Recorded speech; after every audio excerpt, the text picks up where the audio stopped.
St. Joseph's All Access once again welcomes you to Inside the Hawks. This is our weekly podcast where we take a look inside all things SJU athletics. This week, our focus, a sit-down with former St. Joseph's assistant coach and now current Rutgers head coach Mike Rice, who was in town for the Philly Hoop Group Classic just this past Friday. My name's Matt Martucci, and again, happy to be with you. Had the chance to sit down with Coach Rice and talk to him about his days as an assistant with Phil Martelli and what he remembers about his time at St. Joseph's. We welcome you once again to Inside the Hawks. Matt Martucci here with another catching up segment, one of our favorites here. Former St. Joseph's assistant and current Rutgers head coach Mike Rice joining us. Coach, welcome back to Philadelphia, first off. And how's it feel to be back in the city of brotherly love, back at the Palestra? Very excited about it. Again, having coached here with Phil and recruited here in the city and in this building. This is some of the best, most exciting, whether it was Penn, Temple, Villanova games. I remember a lot of, close nail-biters, and it's just exciting to be back. You come in as an assistant right after Jameer leaves. You're there from 04 to 06. When you think of St. Joseph's, your time there, what stands out when you reminisce about things? How much I learned, to be honest with you. It's having gone to school every day with Phil Martelli as the head coach, and it's just not the X and O's. It's how to discipline, how to run a program successful in a classroom, and how to sell yourself in a university. So that's what I remember, and I also remember how the atmosphere and how my family still, my kids still think they're a part of St. Joe's family, and so and it's just not the staff or the administration, it's all of the fan base. It truly is a unique place. Former St. Joseph's assistant and current Rutgers head coach Mike Rice joining us here on Inside the Hawks. Now, the first 4 months that you were in town, you got a unique and a little bit of a rare experience living in the Martelli household. What was that like, and do you have any good stories that you remember from that? All I remember is one time I went in the refrigerator and Judy, Phil's wife, told me I can have anything I want to eat. Unfortunately, I ate Phil's half of his chicken cutlet that he was waiting, and he was very angry with me the next day. So that was the only thing that the only conflict we had was, you just stay away from Phil's midnight snack, and he's good to you. You should have started to tell him to just label his food. There's no question. But no, Judy is the absolute best. The Martellis, they put such an emphasis on family, and it truly was a unique experience. Now you have the experience of being able to groom Phil's son Jimmy, kind of in the same way that Phil was able to groom you. What do you see in Jimmy Martelli as a potential head coach someday, and as one of your assistants right now? He's absolutely relentless. Besides his, intelligence and his preparation, he is a relentless competitor. Whether it's in recruiting, I think he's recruited 4 of the 5 starters we have at Robert Morris last year, and just somebody who is truly a head coach in waiting. I don't know when it's going to happen, but when they do, they're going to get an unbelievable young, bright head coach who's, it's again, you don't find that type of dedication and intelligence in someone so young. And Phil always thanks me about taking care of his son, and I always thank his wife Judy about how they raised him and what an intelligent human being he is. You mentioned your time at Robert Morris. Brings me back to that first round NCAA game against Nova, watching Abraham really just shred through the Wildcats. It made me think, who's the best player, or the player that you've enjoyed coaching most from all the different stops that you've had as an assistant and now in your second stop as a head coach? Pat Carroll. It's not even close. It's not even close. Pat Carroll and Sam Young and LeVance Fields and DeJuan Blair and Karan Abraham you mentioned, it's not even close.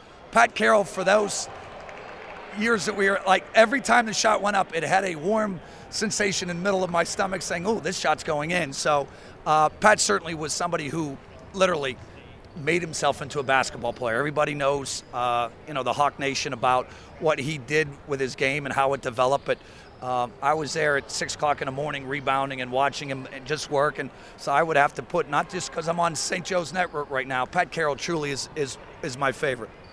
You bring an energy to coaching that I think few people can match. Joe Lunardi basically told me the other day that after I'd had a couple of Red Bulls that you didn't need Red Bull, that you're a living, walking Red Bull. Where does that energy come from? Where do you get it from? I think the one thing my father, him being a college coach, a high school and college coach, it means more when you're a son of a coach, and so that passion just kind of shines through, and I really do appreciate the opportunity I have every single day. I mean, there's only 335 of these jobs in America, Division I head coaches, and so every day I get to do this and teach truly is remarkable to me. And I have a lot of fun with it. And at times I may have a self-control issue, as Phil always tells me, but it's always in the best. It's always genuine, and again, I appreciate the opportunity. In taking over a program at Rutgers, you come into a situation where these guys, that were here previously, they're not your players. It's the second time that you've had to do this. What kind of adjustment is that for you as a head coach, and how do the guys respond? You literally manipulate them into believing what you want them to do, and it's just not by just telling them it. It's showing them on film. It's doing through drill work. It's through just conversations in your office over a pizza and watching practice. So getting them to buy in to what we do is the hardest thing coming into a new coach. And I know my formula's worked in the past. It's based on very solid principles, just old school things, and our guys are doing it and really have taken to it. Finally, just a coaching question. You're going to war. The war's a basketball game, and you can take anybody with you. Who do you take if you could pick 5 guys? As far as players go? Yeah. That is a very interesting. Again, I don't know if it's a specific. It's just guys who go hard every play, guys who want to play for one another, and that have that toughness. And if they all happen to be in the boundaries, the Philadelphia, New York, New Jersey boundaries, so be it, because that's where I do most of my recruiting. So I don't know about the personnel, although Dwayne Lee probably would be my point guard on that team if I'm going to mention any personnel. But other than that, it's just specific type of players. I think Dwayne would be very happy to hear that. Thanks, Coach. Appreciate the time. Thank you very much. Appreciate it. Mike Rice here on Inside the Hawks. We'll take a break, and when we come back, we'll finish up this week's podcast. This is Inside the Hawks on St. Joseph's All Access.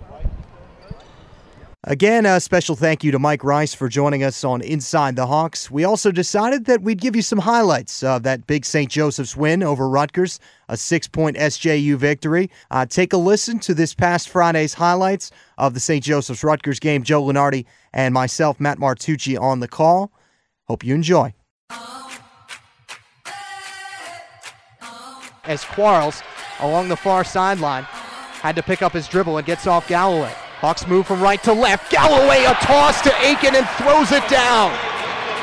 Both ends of the floor. C.J. Aiken can do it all. Score, block shots, you name it. And that time it's a two-hand jam. 8-4 in favor of SJU. 15:35 left first half. Galloway, a drive right of the lane. Kicks to the corner, cross guile. 3 is off the glass and in. The bank is open even on late Black Friday. 14-12. Crossgile's first bucket of the contest. 13 minutes left of the first half. Flips off a driving Coburn. Moves into the lane, nearly traveled. Crowd wanted the call, but will not get it. Miller double team, kicks to the corner. Mitchell, left hand 3, nearly banked that one. Roberts gets way up to grab the board for SJU. Up the floor, Bentley swings Jones. Pull up left baseline, right side of the rim. O'Brien, a big board, left hand layup. Score it, +1. Jones, top of the key, delayed dribble. Swings to Crossguile, and up fake. In between the rings, Galloway, deep three-pointer, hits it with the shot clock winding down.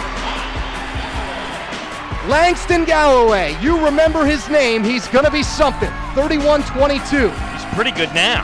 Hawks by 9, 4:30 left of the first half.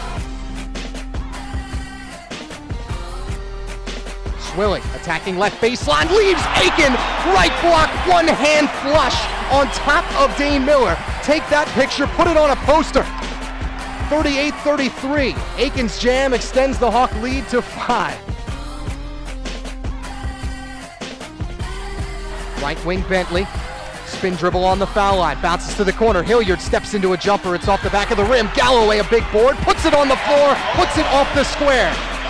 A quick motion and a quick bucket for Langston Galloway. 52-45, the freshman with 17, pacing the Hawks, who have a 7-point lead. Hilliard dribble handoff to Jones, attacks right side of the lane, kicks right corner. Galloway tees a three, it's good! 20 points for Langston Galloway, a 5-point SJU lead. Right place, right time. He's there with the answer. Shot clock down to 8. Hawks by 6. Galloway across the left side, leaves Bentley, left wing three, he's got it! 72-63, Stroy Bentley making a senior play. Hawks by 9. That may have been the dagger with 1:05 seconds left. St. Joseph's, after starting the season 0-2, has now reeled off 3 straight wins, all of them coming here in the Philly Hoop Group Classic. Student versus teacher, teacher wins. St. Joseph's 76, Rutgers 70. Hawks now 3-2 on the season. Rutgers drops to 3-2.